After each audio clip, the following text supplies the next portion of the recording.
साथीहरू हामीले अघिल्लो भिडियो यहीँ अन्त्य गरेका थियौँ र अब हामीले फेरि यहीँबाट अर्को नयाँ भिडियो स्टार्ट गरेका छौँ।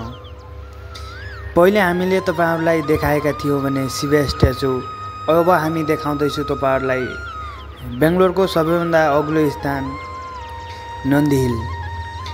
हामी त्यहाँ पुगेर तपाईहरुलाई त्यहाँबाट कस्तो भ्यू देखिन्छ त्यो देखाउने छौं र बाटो पनि कस्तो छ त्यो पनि देखाउने छौं। अब हामी बिहानै आएको कारणले गर्दा अहिलेसम्म हामी भोकै छौं। अब केही खाएर जानुपर्छ भनेर चाहिँ सोचिराखेका थियौं मनमा। अब चाहिँ हामी खानालाई होटलमा पनि बसिसक्यौं। सबैभन्दा पहिला आयो यो मकैको सुप। अनि मकैको सुप खाइसकेपछि हामीलाई आइसकेको छ रोटी, दाल, भात के छ सबै आइसक्यो र हामी खाना स्टार्ट गरिसक्यौं। अब हामीले रोटी पनि खाइसकेर नन्दी हिलको सबैभन्दा तल 0 पोइन्टबाट हामीले भिडियो स्टार्ट गर्यौं र देख्न सक्नुहुन्छ तपाईहरुले यस्तो डाँडा काँडा देख्न भनेको धेरै रमाइलो कुरा हो।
साथीहरु हामीले यहाँ गाडी पार्किङ गरिसकेका छौं। यो डाँडामा चाहिने हैन गाडी चाहिँ फ्री पार्किङ रहेछ हैन, चार्ज चाहिँ नलाग्ने रहेछ।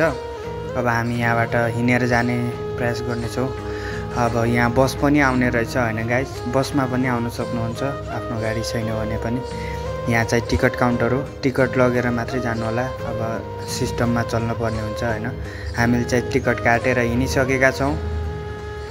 अब फेरि हामीले यहाँबाट देख्न सक्नुहुन्छ 4 व्हीलर 2 व्हीलर पार्किङ तल माथि धेरै छ हैन। पार्किङ चाहिँ पार्किङको लागि धेरै छ डाँडा।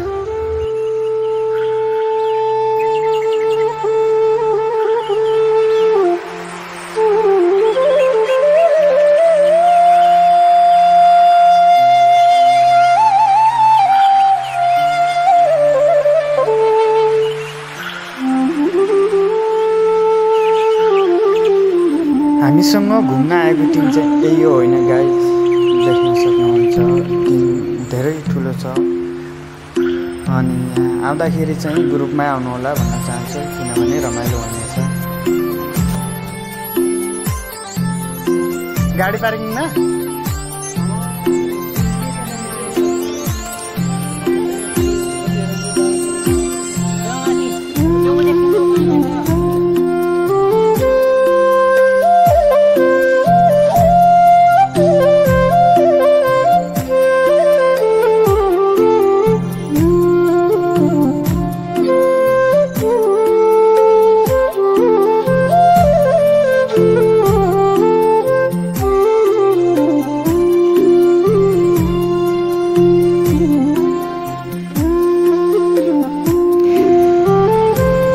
सायद होइन गाइस, तपाईहरुलाई यो ढुङ्गा देख्दा चाहिने हैन अब लालबागको जस्तो देखिन्छ होला, तर यो लालबाग चाहिँ होइन गाइस।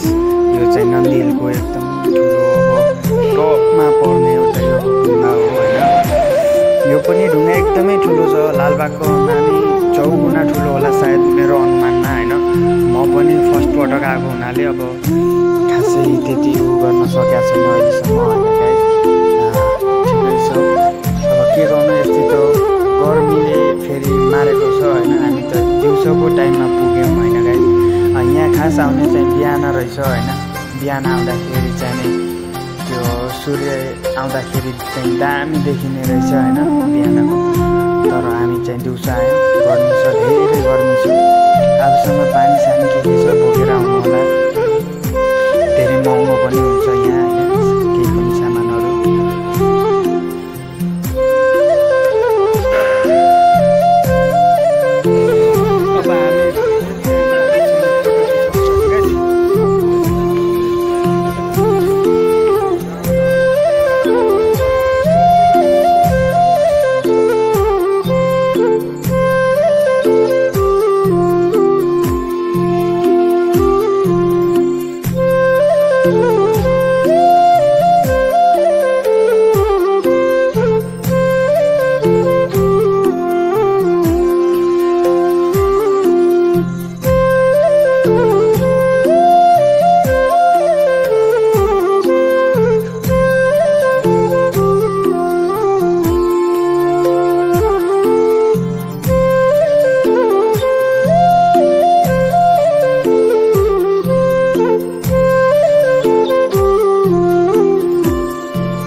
साथीहरु अहिलेसम्म भिडियो हेरिदिनु भयो त्यसको लागि धेरै धेरै धन्यवाद दिन चाहन्छु म तपाईहरुलाई।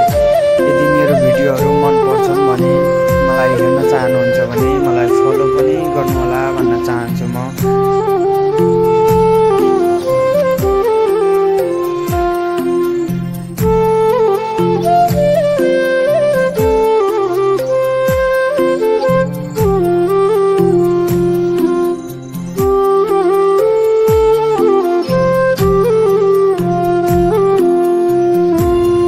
अन्त्यमा चाहिने साथीहरू एउटा सानो देउडा गीत भन्न गइराखेको छु, कस्तो लाग्छ सुन्नुहोला।